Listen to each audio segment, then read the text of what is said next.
Well, Dina, again, my name is John Paris, and on behalf of the entire Asian American Group, we appreciate you taking time out of your busy schedule to join us this afternoon. Under normal circumstances, I would introduce AAG and talk about who we are and our charitable works, but we've interviewed you at least half a dozen times, so I know you're well acquainted with us. You're always coming to our events, always a friendly face. So we appreciate you taking time out, not only today, but also in the past, and we look forward to seeing more of you in the future as well. Well, thank you very much. It's a pleasure to be here. I wouldn't want to miss this. I value your support, and I wanted to come and just see what the issues are and hope to get your endorsement. Well, Dina, the first question we're asking everyone this election cycle is as follows. It's kind of a simple question for you, but why have you decided to run for this particular race at this particular time?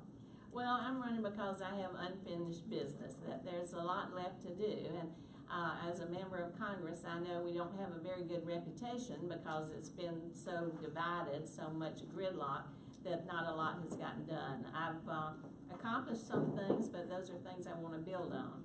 I serve on the Veterans Committee, and fortunately that's not as ideological as some of the committees, so you're able to work across the aisle. I've co-sponsored a number of bills with Republicans that we have gotten passed.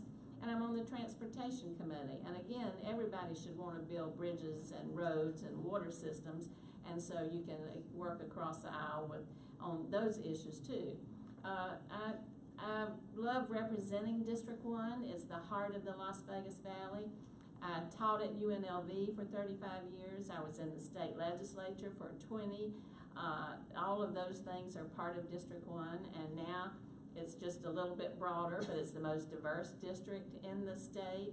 We have all the Pan-Asian communities that go out Spring Mountain, the Philippine community that's developing along Maryland Parkway, a large Hispanic population, Ethiopian cab drivers, Armenian church, Greek church. It's a fabulous place to represent. We have the biggest employer in the state with the MGM properties, and then we have very small employers down to your food trucks on the corner. So there are things I want to do to help the people who live here in District 1. You had mentioned the partisan gridlock that's in D.C., and many citizens look and assume it's another do-nothing Congress. What ideas do you have to try and cut through that partisanship? Or conversely, do you think that it's a good thing that the two parties are so polarized against one another?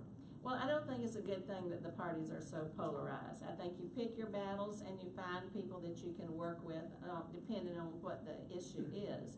I won't sacrifice the things that I hold dear, but I think that you can be accommodating and compromising. That's why I pointed out to the work that I did on the Transportation Committee. Also on the Veterans Committee. I'm the ranking member on the Subcommittee on Disability, so I co-sponsor bills for veterans like a COLA increase with the chairman, who is a Republican. So you can certainly do some things like that. I worry, though, that there will be continued obstruction by just a small group of pretty right-wing members of the Republican Party who frustrate their own party as well as some of the Democrats. But also we're hearing that Paul Ryan, who will probably remain Speaker of the House, the Democrats may pick up some seats but probably won't take the majority, wants to run for president. So if Hillary Clinton is the president, you're not going to see him wanting to help her out very much. You're going to see him kind of building his own resume to run for president in the next cycle, 2020. But in the meantime, I think you can reach across the aisle. When I was in the state legislature, I was the minority leader. There were only 21 state senators, and I worked often with Bill Raggio, who was the majority leader. At that time, things weren't Democrat versus Republican. They were more likely to be Las Vegas versus Reno, as opposed geographic, as opposed to partisan. And I can tell you that in the Congress, within the delegation from Nevada, there's a lot of cooperation with the other members of the delegation for issues that are specific to Nevada. Partisanship doesn't play a large role there. You had mentioned Hillary Clinton, and her two biggest foils for the last several months have been Bernie Sanders and now Donald Trump, and they have a commonality in that each Sanders and Trump kind of rode this wave of momentum of individuals who felt themselves to be underrepresented or unrepresented entirely. What ideas do you have to try and make those individuals who perceive themselves as being so disenfranchised, how do you plan on keeping them active in the political process and maybe cultivating them and giving them more of a voice than they feel that they've had?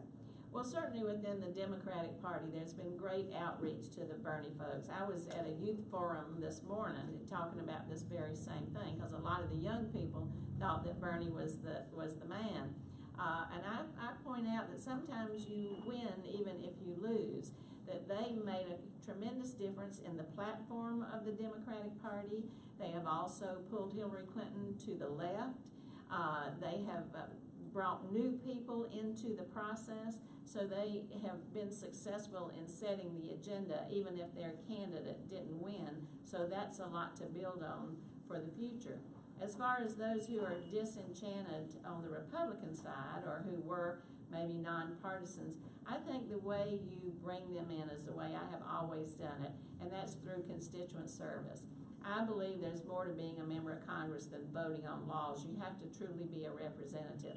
So the two main areas where we do the most constituent service are for veterans, and that's because I'm on that committee and we've made that a priority. We have a large number of veterans here in Southern Nevada. When a veteran comes in with a problem, we don't ask them what party they belong to. We don't even ask them where they live. We help veterans who don't live in our district. And many of them have felt like they've been left behind or not treated as they deserve. So that's one way. And the other issue is immigration. Because of the nature of the district, as I described how diverse it is, immigration is a huge issue. And so we help people keep families together. We help them with visas. We help them deal with ICE. And that way we are reaching out directly to individuals, not talking politics, just talking about how to make it through the day. When you bring up the issue of immigration, no one on this panel is more than one generation removed from being an immigrant. People have been talking about the need to update our immigration policy for a very, very long time now, and it never seems to make any progress. It never percolates to the top of the stack. Assuming you are reelected, do you anticipate some movement on that front in the next 2 years?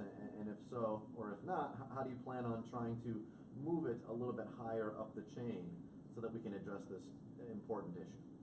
Well, I don't want to sound overly partisan, but it has been the Republican Party that's been the obstructionist in this.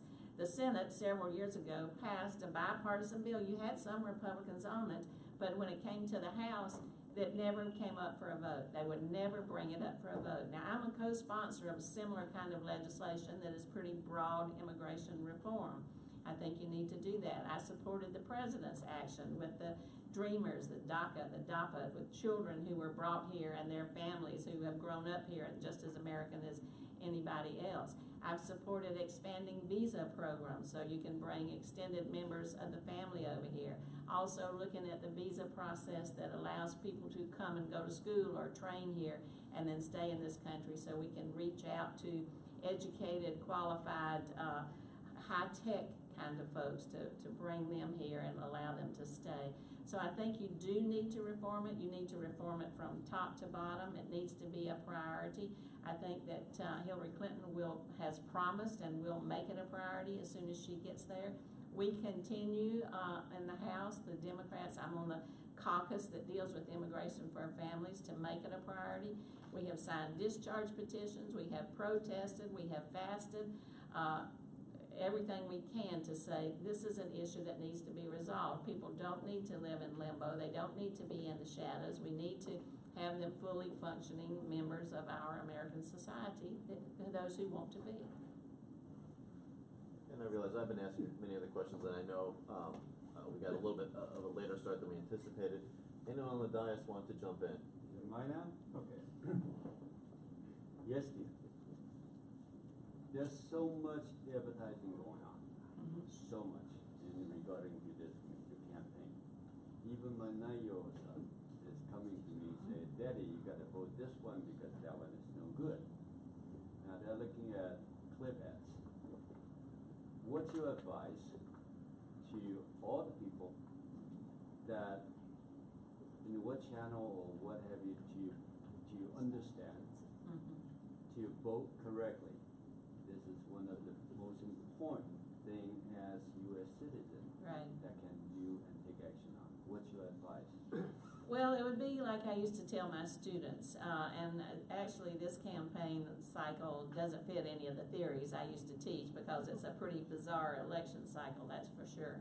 But the negative nature of campaigning is not going to go away because negative ads work. So you just see both sides instead of talking about what they're going to do or what they stand for or what policies they support. They're just throwing mud at the other side, and Democrats and Republicans are doing this. Also, it's never going to go away as long as you have so much big money in elections because they pay for those ads. And so it becomes who can buy the election, not who can win the election, unfortunately.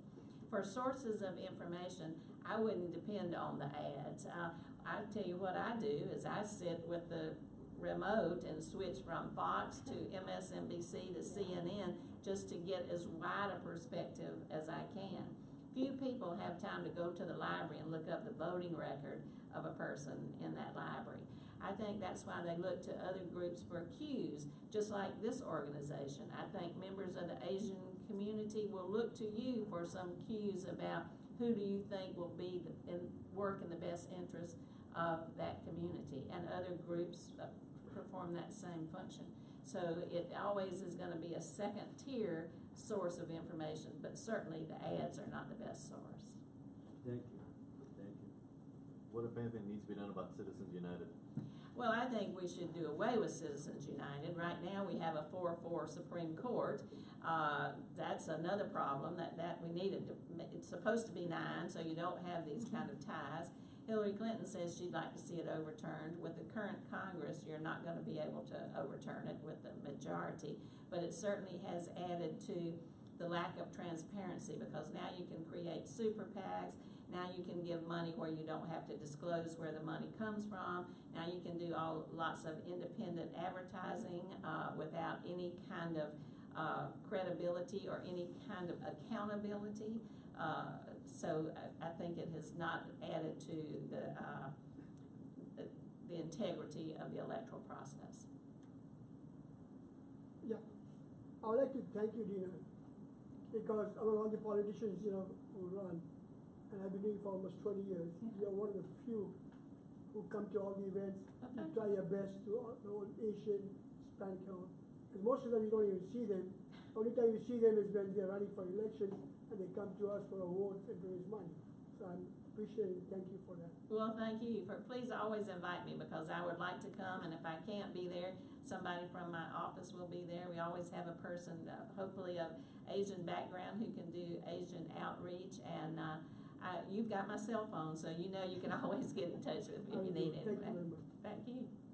Well, why don't we wrap things up, Dina? Why are you, 30 seconds, why are you the best candidate in this particular race? Well, I've been around a long time, but I think people know that I'm very hardworking, that I tell it like it is, and my integrity has never been challenged. You may disagree with me on a position, and people have, but they know that that I will do the best that I can for the people that I represent, and they know they don't have to ever worry that my name's going to be in the headlines for some kind of scandal. Perfect. Well, before you go, we'd love to take some photos with you. That'd be great. Otherwise, Thank you. best of luck